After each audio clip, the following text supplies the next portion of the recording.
ঠাকুর, যে কাপড় পরে ভাত খেয়েছি, পায়খানা প্রস্রাব করেছি, স্নানও করি নাই, সেই বাসি কাপড় পরে কি নাম নেওয়া যাবে? কেমনে পারবেন?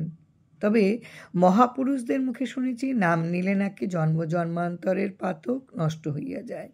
আপনার কাপড়ের ময়লা কি যাইব না? নাম করা তো ময়লা দূর হওয়ার জন্যই।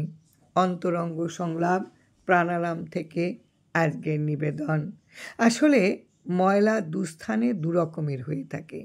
একটা হলো শরীরের বাইরের চামড়ার ওপর এবং পোশাক পরিচ্ছদে, যা জলে স্নান করলে আর যে কোনো ধরনের একটু সাবান মাখলে চলে যায়।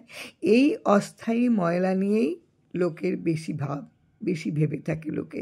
তবে অন্তরের ভেতরে যে স্থায়ী মলিনতা বা ময়লা জমে, তার কথা কে ভাবে? বাহ্যিক পরিচ্ছন্নতা, পবিত্রতা, শুচিতা বা শৌচ যেমন কাম্য, ততোধিক কাম্য হলো আভ্যন্তরীণ শুচিতা বা শৌচ। একথা সত্য। ভগবৎ সাধন ভজন হয় অন্তর হতে অন্তর্জগতে। এর সাথে বহিরাবরণের সম্পর্ক নিশ্চয়ই তত গভীর নয়। প্রাণের ঠাকুরের নামাশ্রয় প্রদান ও গ্রহণ হলো হৃদয় হতে হৃদয়ে, অন্তর হতে অন্তরে, মর্ম হতে মর্মে, প্রাণ হতে প্রাণে। যে নাম কর্ণে শ্রবণ করে মর্মমূলে গেঁথে থাকে, সে নামকে বাইরের ধুলা ময়লা কি ক্ষতি করতে পারে? কোথায় পায়ের ধুলা, গায়ের ঘাম, কোথায় প্রাণের মাঝে হরিনাম, কোথায় পেটের ভাত, কোথায় হৃদয়ে জগন্নাথ। এসবকে একাকার না করে হৃদয়ানন্দে সর্বাবস্থায় নামাশ্রয়ে থাকলে দোষ কি?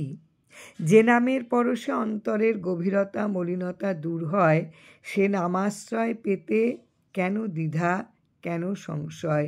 যতক্ষণ বাইরের কাপড় চোপড়ের ময়লার কথা ভাবা যায়, ততক্ষণ নাম করলে তো অনেক মঙ্গল হয়। জয় রাম, জয় রাম। গুরু কৃপা হি কেবলম।